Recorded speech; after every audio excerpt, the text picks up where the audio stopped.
Que bom que você está aqui, que bom que nós estamos aqui para mais um tempo de adoração ao Senhor. E hoje um dia muito especial, o dia em que a gente celebra a ceia do Senhor. Eu tenho certeza de que Deus tem algo especial a falar no seu coração. E hoje nós decidimos não fazer uma mensagem, mas contar uma história. Contar a história e tentar te envolver no ambiente da ceia. Por que a ceia? Quais foram as circunstâncias que envolveram esse ambiente?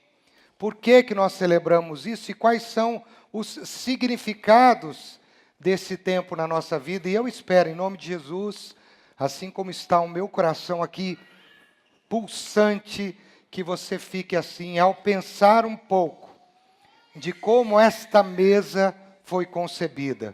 Porque toda mesa, antes de ser posta, ela precisa ser planejada. E houve um planejamento nesta mesa antes dela ser posta. E eu quero tentar mostrar para vocês as circunstâncias deste planejamento. Amém? Você está comigo? Para isso eu quero te convidar a abrir a Bíblia nesse texto que está aí no telão, de Lucas capítulo 22, dos versículos 14 a 23. Se você tiver um smartphone, você pode acompanhar, mas também nós vamos projetar o texto para que você possa acompanhar por ali, se você assim desejar. Lucas, capítulo 22, dos versículos 14 a 23. Diz assim, versículo de número 14. Quando chegou a hora, Jesus e seus apóstolos reclinaram-se à mesa e disse-lhes: Desejei ansiosamente comer esta Páscoa com vocês antes de sofrer, pois eu digo, não comerei dela novamente até que se cumpra no reino de Deus. Recebendo um cálice, ele deu graças e disse: Tomem isto e partilhem uns com os outros, pois eu digo que não beberei outra vez do fruto da videira até que venha o reino de Deus. Tomando o pão, deu graças, partiu e deu aos discípulos, dizendo: Isto é o meu corpo dado em favor de vocês. Façam isto em memória de mim. Da mesma forma, depois da ceia, tomou o cálice, dizendo: Este cálice é a nova aliança no meu sangue, derramado em favor de vocês. Mas eis que a mão daquele que vai me trair está com a minha sobre a mesa. O Filho do Homem vai como foi determinado, mas ai daquele que o trair. E eles começaram a perguntar uns aos outros, qual deles iria fazer aquilo? Até aqui, essa é o texto que eu quero compartilhar com você. A ceia, como nós concebemos, é um dos elementos mais importantes para nós, presbiterianos e dentro da nossa teologia reformada. A ceia é um dos sacramentos, nós reconhecemos o batismo, que aqui acabou de acontecer, e a ceia. Sacramento significa um símbolo visível de uma graça invisível. Eu e você não estivemos no dia em que Jesus tomou essa ceia com seus discípulos, e tampouco estivemos lá no dia da sua crucificação. Mas nós cremos que, pela fé, aquilo que aconteceu lá atrás nos alcança. E hoje nós podemos ter o privilégio e a oportunidade de celebrar este vinho e este pão. Também é interessante dizer que a ceia, como nós participamos hoje, ela teve o seu sentido na pessoa de Jesus Cristo.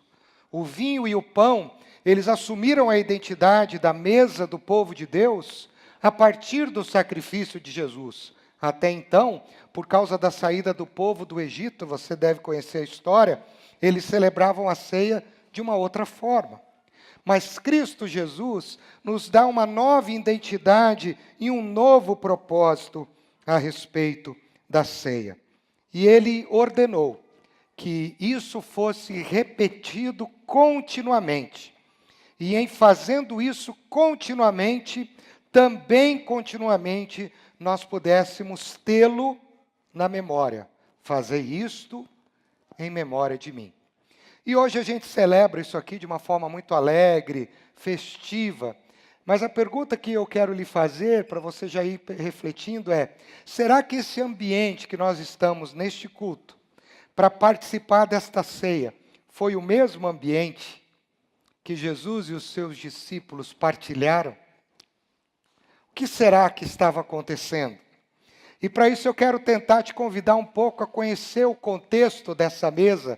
Como eu disse, antes da mesa ser posta, ela precisa ser planejada. E no planejamento, muitas coisas acontecem. Quando você vai pôr uma mesa, você vai pensar numa data especial. Quem você vai convidar, quem vai participar desta mesa, qual é o significado desta visita. Você vai pensar quais são os sentimentos que envolvem esta mesa. E a data é um dia qualquer, mas não é um dia qualquer, na verdade. Não foi uma festa, como a gente pode pensar hoje, celebramos por causa da ressurreição de Cristo. Mas foi um dia antes da sua crucificação. Jesus prepara a mesa para os seus discípulos, um dia antes dele ser crucificado na cruz do Calvário. Então Jesus, homem, se assenta à mesa um dia antes da sua morte. Como será que estava o coração de Jesus? Como será que estava o coração dos discípulos? E Jesus vai dizer algo interessante no início do texto que nós lemos, no versículo 14, quando ele diz assim: eu desejei ardentemente participar desse momento com vocês. Às vésperas da sua morte, Jesus decide se sentar com homens que, dentre eles, ou entre eles, estava o seu traidor, e um também que posteriormente o negaria. Jesus sabia que muitos daqueles que ali estavam iam abandoná-lo no momento crucial, de fato crucial. Mas Jesus diz, mesmo sabendo que vocês podem fazer tudo isso, quem sabe na sua mente, ele diz assim: eu desejei ardentemente viver esse momento com vocês, partilhar esse momento com vocês. Que grande lição! Eu não sei se eu teria a mesma disposição, pensando nas minhas limitações, de convidar um traidor para jantar comigo, sabendo que no outro dia ele vai me trair. Eu não sei se eu teria a disposição de preparar a mesa para pessoas que dizem que me amam, mas poucos dias depois diriam o contrário. Eu não sei se eu estaria disposto a preparar uma mesa para gente que diria assim: ó, estamos juntos, hein?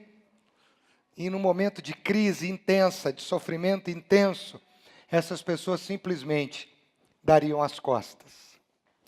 Então não é um dia qualquer, não é um ambiente qualquer. Existe uma tensão no ar. Fora deste ambiente da mesa, existem outras tensões que estão acontecendo por outros lugares. Por exemplo, se você estiver com a Bíblia, você pode ir folheando para trás, você vai perceber no início do capítulo 22 que existe uma conspiração entre os chefes dos sacerdotes e os mestres da lei que estão querendo matar Jesus. Eles já não querem mais constranger Jesus. Eles querem calar a voz de Jesus. Eles querem inibir o ministério profético de Jesus. Obviamente, nós vamos falar isso na Páscoa, mas eu já te adianto. Não foram eles que levaram Jesus para a cruz. Jesus é que decidiu o caminho da cruz. Mas existia uma conspiração. E no meio dessa conspiração, eles ficam pensando como fazer isso. Só que eles estão com medo, eles são covardes. Porque os traidores geralmente são covardes. Eles não querem fazer isso às claras, porque eles se preocupam com a opinião pública. E diz o texto, a partir do versículo 1, você pode olhar, do capítulo 22, que eles não queriam fazer nada público para que o povo não se virasse contra eles. Então, ao mesmo tempo que eles queriam matar Jesus, eles queriam fazer isso de uma forma que eles saíssem de boa, que eles não fossem considerados culpados. Eles armariam um esquema, mas eles poderiam dizer: eu não sei de nada, eu não sei de nada, eu não conheço ninguém, isso aqui foi colocado na minha mão, nem sei como. E dentre esse processo de conspiração contra Jesus, no meio apostólico, um discípulo de Jesus fica possesso. Literalmente possesso. E se você tiver com a sua Bíblia, Você pode olhar aí no versículo 3, e o texto diz o seguinte: então Satanás se apoderou de Judas, um discípulo do grupo apostólico, fica possesso. Então Satanás entrou em Judas, chamado o Iscariotes, um dos discípulos. E aí no versículo 4, possesso, inclinado pela direção do maligno, Judas vai para onde um possesso vai, para o lugar do ódio, do rancor, do ressentimento, da raiva, para o lugar da mentira, para o lugar do engano. Gente que está dirigida pelo inimigo gosta de estar com gente assim, nesses ambientes. E aí Judas vai para esse ambiente de conspiração. E ali ele faz um acordo com os mestres da lei para trair Jesus. E por 30 moedas de prata, Judas decide entregar Jesus na mão daqueles homens. Existe uma tensão no ar. Existe uma conspiração acontecendo. Nós estamos vendo em volta da mesa como o pecado age, como a natureza humana reage, como a natureza humana trabalha alienada da presença viva e santa do Cristo. A vida humana trabalha alienada da vontade única de Deus.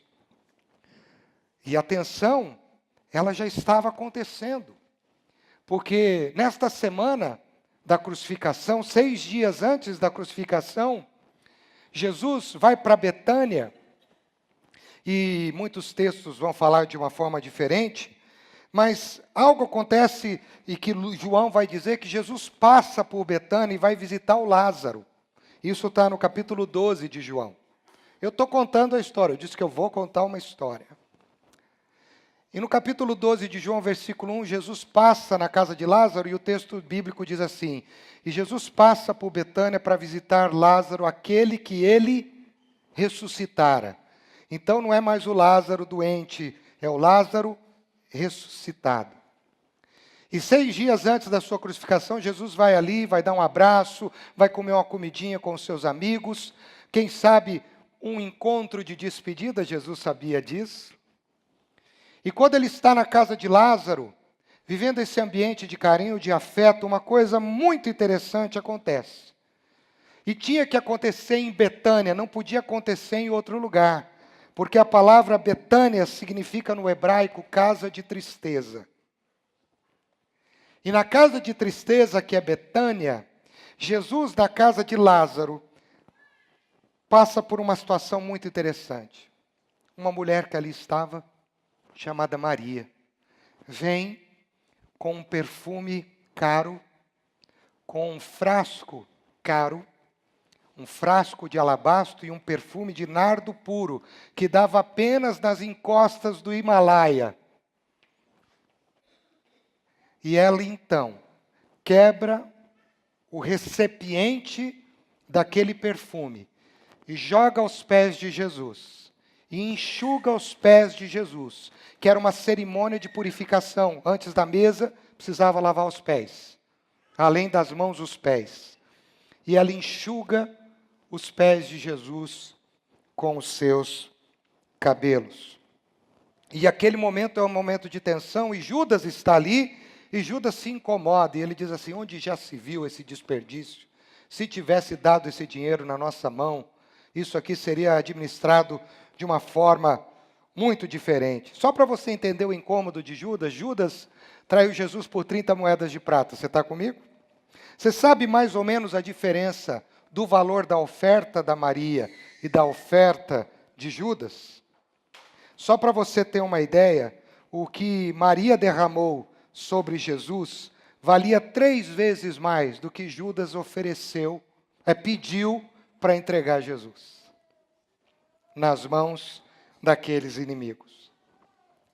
E aí, no Evangelho de Mateus, porque os evangelhos vão contando as histórias de uma forma diferente, e eu fui lendo nos evangelhos e pegando as perspectivas de cada evangelista, o Evangelho de Mateus, Jesus diz assim: para que eles não se perturbem, porque aquela mulher tinha feito uma obra excelente. E a obra excelente que essa mulher havia feito, ele diz assim, ela está antecipando o meu preparo para o meu sepultamento. Imagina os discípulos ali ouvindo aquilo, vendo aquela situação e Jesus dizendo, os pobres vocês terão sempre, eu não vou estar sempre com vocês. E o que essa mulher acabou de fazer é um prenúncio da minha morte. E este perfume, diz Jesus, foi para preparar, Mateus capítulo 26, versículo 12, esse perfume foi para preparar o meu corpo para o meu sepultamento. E ele diz mais, a atitude dessa mulher vai ser lembrada, e ela vai ser contada daqui para frente. Você sabia que essa profecia tem se cumprido? Hoje, 7/4/2019, nós estamos lembrando o ato dessa mulher, porque a palavra de Deus se cumpre, se cumpre. Então hoje nós estamos lembrando do ato dessa mulher. Então existe um clima estranho no ar. Uma mulher vem e faz isso. Os discípulos escutam Jesus, que ele vai embora, que ele vai morrer, que ele vai ser sepultado. Um discípulo está possesso. Lá fora existe uma conspiração contra Jesus. E tudo isso envolve o ambiente da mesa. Mas tem muito mais. Esse é o contexto da mesa. Mas agora tem o ambiente da mesa. A gente chega na mesa. E para chegar na mesa tem a sua preparação. E lá em Lucas capítulo 22, no versículo 7, Jesus mostra que tudo está providenciado. Essa ceia não podia ser os discípulos que iriam preparar. Quem tinha que preparar era o próprio Cristo. Porque quem seria servido simbolicamente era Ele. E aí no versículo 7, Jesus manda Pedro e João preparar a ceia e eles dizem assim, Senhor, nós não sabemos aonde nós vamos. E aí Jesus diz para eles, vocês saiam daqui, vocês vão lá na cidade. E quando vocês chegarem na cidade, vocês vão ver um homem com um cântaro de água sobre a cabeça. E aí vocês vão dizer para ele, o mestre nos mandou vir aqui para dizer para você que nós vamos fazer uma ceia, nós vamos celebrar a Páscoa na tua casa.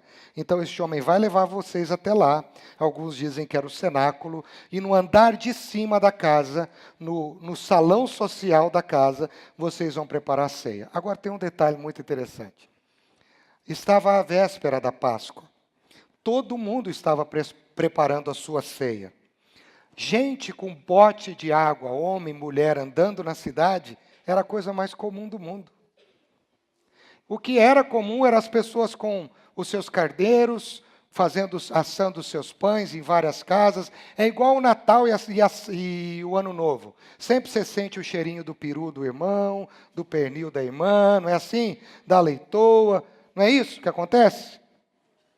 Do frango, não sei o que você gosta, mas parece que o Natal tem um cheirinho assim no ar. E a Páscoa estava assim, todo mundo indo atrás de pão, de carneiro, de água para colocar o pote, porque eles tinham que se purificar. Então, quando os discípulos entrariam na cidade, obviamente, eles encontrariam muitas pessoas com cântaros de água sobre a sua cabeça. E aí eu já vejo o Espírito Santo agindo. Isso foi uma coisa que Deus falou no meu coração. Eles entraram lá, podiam ter muitos homens com potes d'água, mas o Espírito os levou para a pessoa que já estava preparada. Deus já havia preparado todas as coisas. O caminho dele já estava selado. E em meio à tensão, eles entram na cidade, identificam este homem, que também era um seguidor de Jesus. E ali, eles vão para a casa daquele homem para preparar a ceia. E quando eles chegam, Jesus chega, já está tudo preparado, eles se inclinam à mesa, e Jesus então vai fazer o que o judeu tem como tradição. Não é só lavar a mão, tem que lavar também os pés. E Jesus então tira a sua capa, coloca sobre as suas pernas, prepara uma bacia de água, e então ele começa a lavar os pés dos seus discípulos. E Jesus começa a lavar os pés dos seus discípulos, sabendo que aqueles discípulos eram pecadores, sabendo que entre aqueles discípulos tinha um traidor, sabendo que entre aqueles discípulos tinha gente que o negaria, mas mesmo assim, ele decidiu lavar os pés dos seus discípulos para dizer o seguinte: eu sou aquele que os limpa. E quando Pedro hesitou e disse: o meu pé calejado e sujo, não passei tênis pé baruel essa semana, Jesus. Não. Jesus disse para ele: nada disso. Se eu não lavar o seu pé, você não tem parte comigo. Porque isso é símbolo de que eu purifico você. Então Pedro diz assim, o Pedrão é demais, né? Jesus, não é só o pé não, pode lavar tudo, ó. Molha da cabeça aos pés. Manda água, Jesus. Liga a ducha Corona aí que eu estou preparado. Existe ducha Corona ainda? Ou eu estou velho demais? Oh, Jesus amado. Desculpa aí, irmãos. E aí Jesus lava os pés dos seus discípulos. E aquele ambiente, eles não estão entendendo por que que o mestre lava o pé dos discípulos e não o anfitrião, mas o mestre que é o anfitrião, porque quem preparou a mesa é ele é a comida, ele é a mesa, ele é o anfitrião. E aí Jesus faz o seu discurso messiânico. No capítulo 22, versículos 15 a 16, ele diz assim: eu desejei ansiosamente comer esta Páscoa com vocês antes de sofrer, pois eu digo, não comerei dela novamente, até que se cumpra o reino de Deus. O que Jesus está querendo dizer? Ele está querendo dizer que agora o Messias vai fazer com que o reino de Deus se estabeleça na história humana. E o fato dele estar lavando os pés e preparando a mesa é que ele vem agora para implantar o seu reino de Messias. Ainda que os homens não o reconheçam, ele é o Messias e o seu reino será implantado. Este reino que eu e você hoje aguardamos por causa do Cristo ressuscitado. Aqui é um discurso, eu vou implantar o meu reino aqui. Então a ceia começa a mostrar agora um outro ambiente, meio à tensão. Jesus também está falando de coisas novas, Jesus está trazendo palavras proféticas, Jesus está falando que o reino de Deus, a vontade de Deus, os propósitos de Deus, as promessas de Deus, elas vão se cumprir. E aí os discípulos estão sendo tomados, eles estão sendo tomados, e aí vem o ápice da mesa. E o ápice da mesa é o momento que depois desse discurso, depois deste ambiente, ainda que no meio de tensões, eles partilham do pão. Eles comem e eles bebem, no versículo 17. Jesus reparte o pão. Jesus dá o pão, Jesus dá o cálice. Eu gosto muito do texto de Paulo, quando ele vai escrever aos Coríntios, na primeira carta aos Coríntios, capítulo 12, quando ele vai falar da ceia, ele diz assim: Jesus, na noite em que foi traído, tomou o pão. Essa expressão, tomou o pão, chama muito a minha atenção. Mas chama mais a minha atenção, é na noite em que foi traído, ele tomou o pão. E um dia eu estava pensando sobre isso e o Espírito me falou, ele podia não tomar o pão na noite em que ele foi traído. Na noite em que ele foi traído, ele podia dizer assim: Senhor, aqui chega.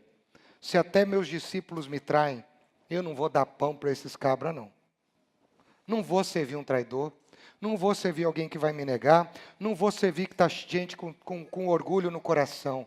Mas mesmo sabendo que havia coisas contra ele, pessoas com sentimentos contrários a ele, ele não foi afetado por isso. Jesus continua sendo quem ele é. Ele é o ambiente do puro amor, da pura graça. E mesmo na noite que foi traído, ele não parou, ele tomou o pão. Você já parou para pensar se Jesus, na noite que foi traído, não tomasse o pão e não o servisse?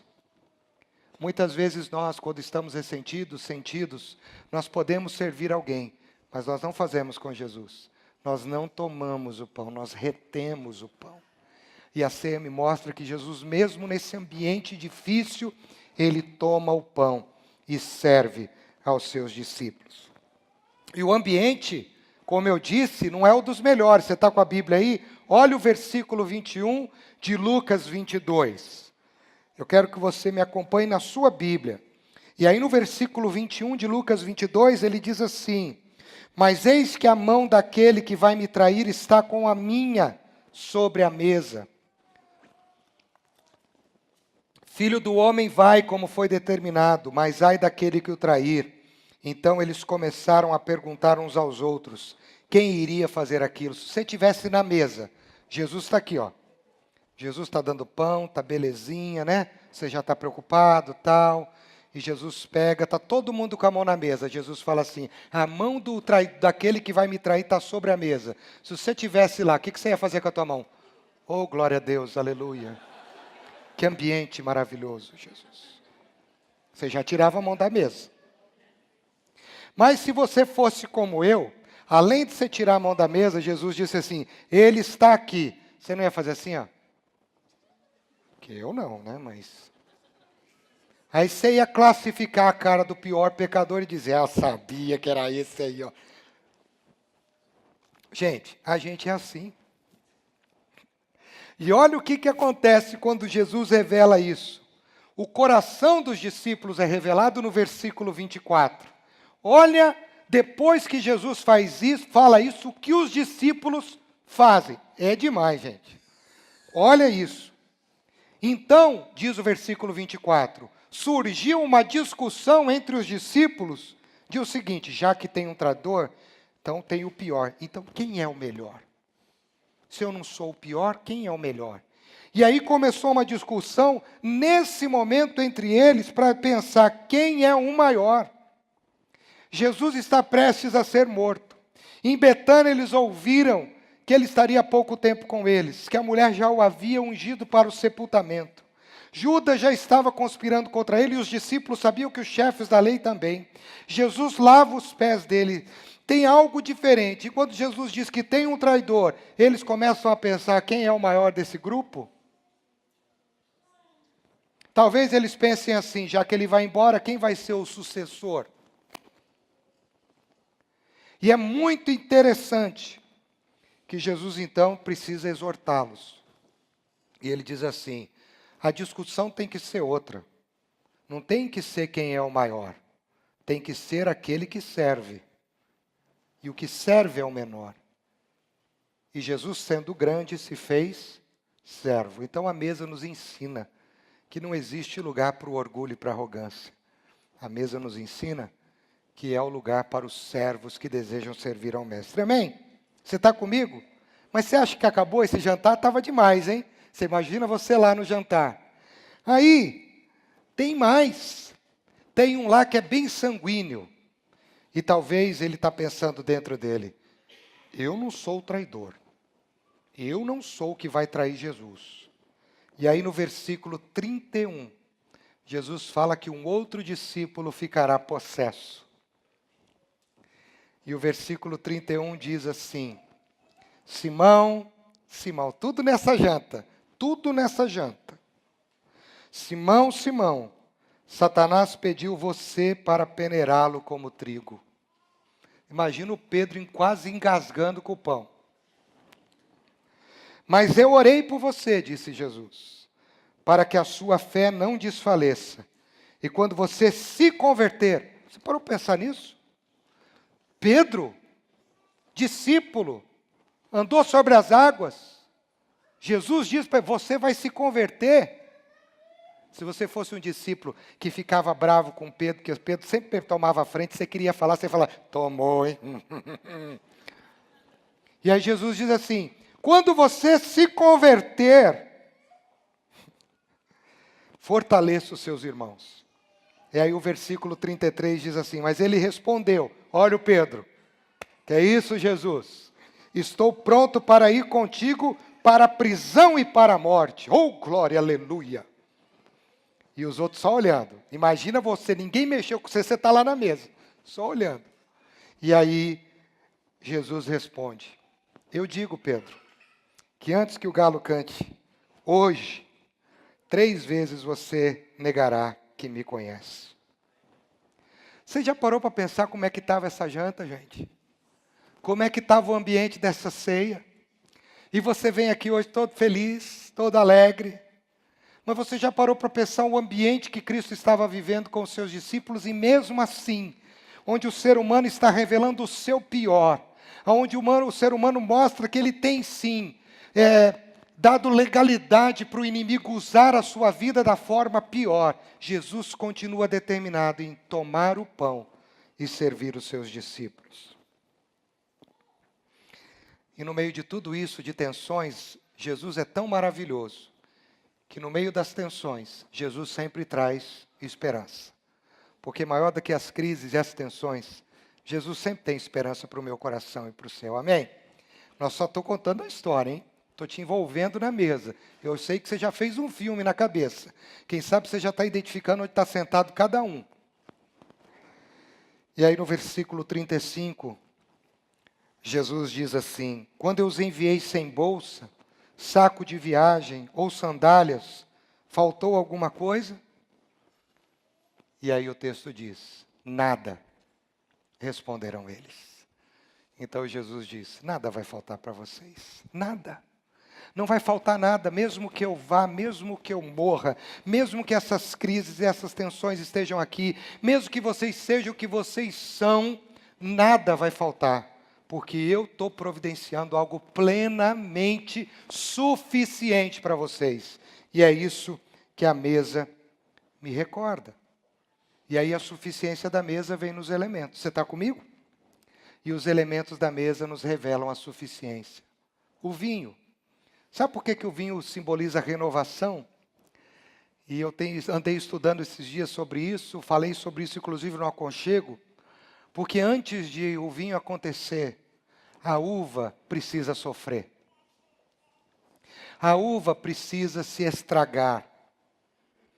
A uva precisa ser esmagada, prensada.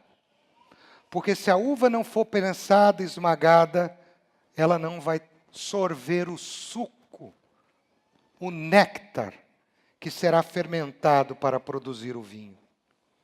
Mas você acha que para por aí? O processo da uva é traumático. Depois de esmagada, depois de prensada, a uva é reclusa num tonel de carvalho muito bem fechado, onde o ar não pode entrar, e ali começa um processo de fermentação, onde gases, onde uma série de componentes que estão dentro do próprio suco da uva começam a trabalhar. E se tiver qualquer fenda, pode até estourar o tonel, devido à pressão que acontece lá dentro e estragar todo o suco. Sabe por que o suco simboliza alegria na história oriental? Porque para o plantador de uvas, e que também era um cultivador de vinho, todo esse processo, quando ele terminava o processo do esmagar a uva, de deixar a uva presa no tonel e ela se transformar em um bom vinho, isso é uma alegria tremenda. E tem muita gente que associa a alegria ao que o vinho produz, mas não é verdade. A alegria dos orientais é pelo processo todo e o produto final chegar com extrema qualidade. Então, o vinho significa que alguém vai ser espremido, que alguém vai ser esmagado, que do seu corpo, como um cacho de uva, vai sair sangue. E esse sangue vai sorver sobre a terra. 3 dias na terra ele vai ficar fermentando. E fermentando, e ele vai alcançar os lugares mais inóspitos que a gente pode imaginar, inclusive o Hades.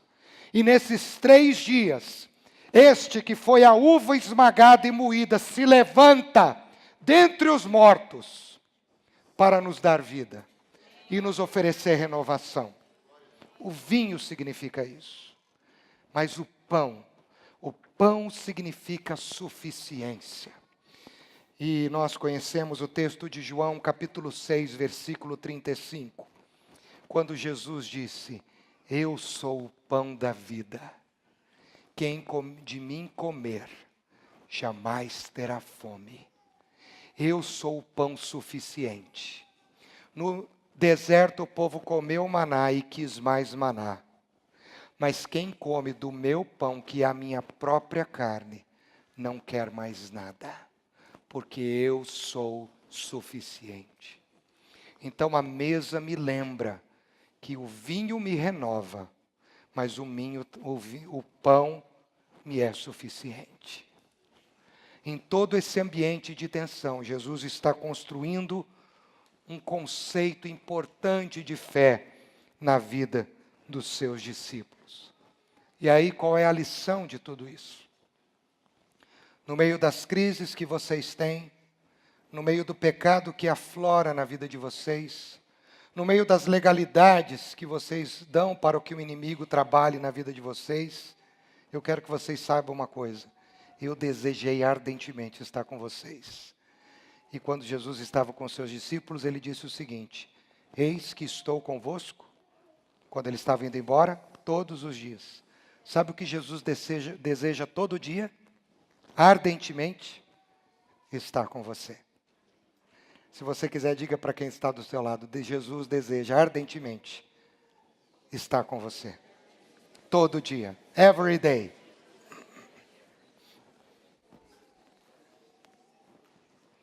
Então não são as nossas crises, queridos. Não são as nossas mazelas.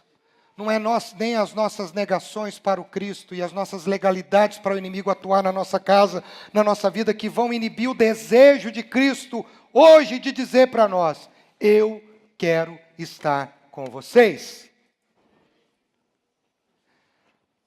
Não é a nossa mazela que vai inibir Jesus de querer servir, e esta é outra lição. Eu quero servir vocês, ainda que vocês não tenham a disposição de me servir. E isso é maravilhoso. Paulo vai dizer que ainda que sejamos infiéis, Deus permanece fiel porque não pode negar a si mesmo. Então, ainda que nós não o sirvamos, toda vez que você olhar para esse pão e para esse cálice, você vai se lembrar. Jesus dizendo: eu preparei essa mesa para te servir. Eu lavo os seus pés. Eu quero te servir. E para mim é extremamente constrangedor pensar nisso. Como um Cristo tão puro, tão santo, tão lindo, tão maravilhoso, tem a disposição de servir uma pessoa como eu, que em muitos momentos, por causa do meu próprio orgulho, da minha vontade, não quis servi-lo. Mas ele diz: ainda que você não tenha a disposição de me servir, eu quero te servir. Amém? Jesus deseja te servir nessa noite. Aleluia. A outra lição: eu quero demonstrar que o meu amor por vocês vai até as últimas consequências. Ele vai até as últimas consequências porque eu vou me entregar na cruz, eu vou morrer. O meu amor por vocês é incondicional. Olha que coisa linda que esta mesa revela, que apesar de tudo, querido, Jesus te ama até as últimas consequências. E Ele não quer abrir mão da sua vida, da sua história, da sua casa, porque o preço que Ele pagou foi muito alto. Você vale muito. Muito. Mas aí vem a última expressão que eu fico extremamente aleluiado. Não participarei dessa mesa novamente, a não ser que seja com vocês.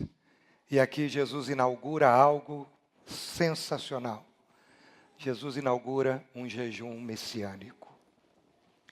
E ele diz: a partir de hoje, eu me abstenho da mesa, eu sirvo, porque eu quero comer desta mesa num outro ambiente com vocês. Eu sou tão generoso que eu vou continuar servindo, vou servir vocês, mas eu não vou comer. E olha o que o texto de Mateus 26, 29 diz: eu digo que de agora em diante não beberei deste fruto da videira, até aquele dia em que beberei o vinho novo com vocês no reino do meu Pai. É o reino da renovação. É o reino onde não haverá lágrimas, dor nem pranto. É o reino onde a primeira morte passou, onde o inimigo já estará escravizado, onde nós celebraremos a vida eterna. E até lá, ele olha para a mesa, te serve, mas diz: eu não vou comer. Eu estou te esperando no grande dia.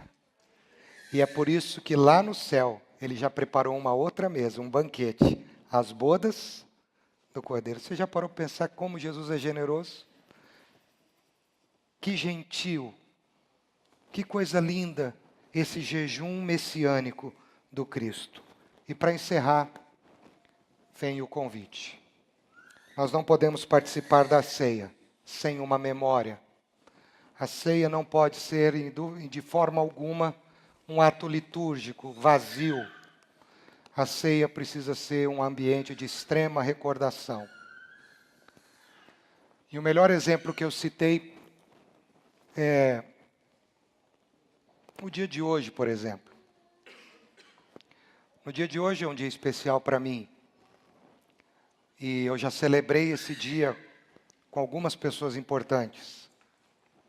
Mas que, infelizmente, elas já não estão mais aqui. E todas as vezes que eu canto parabéns para você, eu me lembro do meu pai, que sofreu muito para me dar uma educação, uma vida, mas que hoje está com o Senhor. Eu me lembro da minha mãe, que depois de jovem a gente se reconciliou, e quando a gente estava vivendo o melhor momento, ela foi para o Papai do Céu. Me lembro do meu sogro, que foi um homem que eu amei muito, precioso. Então existem datas que me trazem uma memória. E quando a memória vem, me vem a honra, me vem o amor, me vem um sentimento. E eu não posso participar da ceia com uma memória mais pobre do que estas que eu tenho tido. Porque a memória do meu Cristo é muito maior do que as memórias do meu pai, da minha mãe, do meu sogro, de tanta gente que eu amei, que celebraram esta data comigo, inclusive a ceia, mas que hoje não estão mais aqui. Então a ceia é o dia da memória. E a única coisa que Cristo pediu, este Jesus que não come mais, te espera na glória, lembra de mim, mas lembra de verdade. Lembra do que eu passei. Lembra do como essa mesa foi construída, de tudo o que aconteceu. E faça isto em memória de mim. Por isso este é o convite nessa noite. E eu quis hoje contar uma história da ceia. Talvez não foi um sermão, para você entender que é muito mais do que um ato litúrgico. É uma lembrança do que nós não vivemos, mas nós experimentamos pela fé de que o Cristo foi capaz de fazer por nós. E hoje eu posso te dizer que eu sou salvo, porque um dia Ele lavou os meus pés, um dia Ele me serviu, e hoje eu estou me preparando para estar com Ele na glória.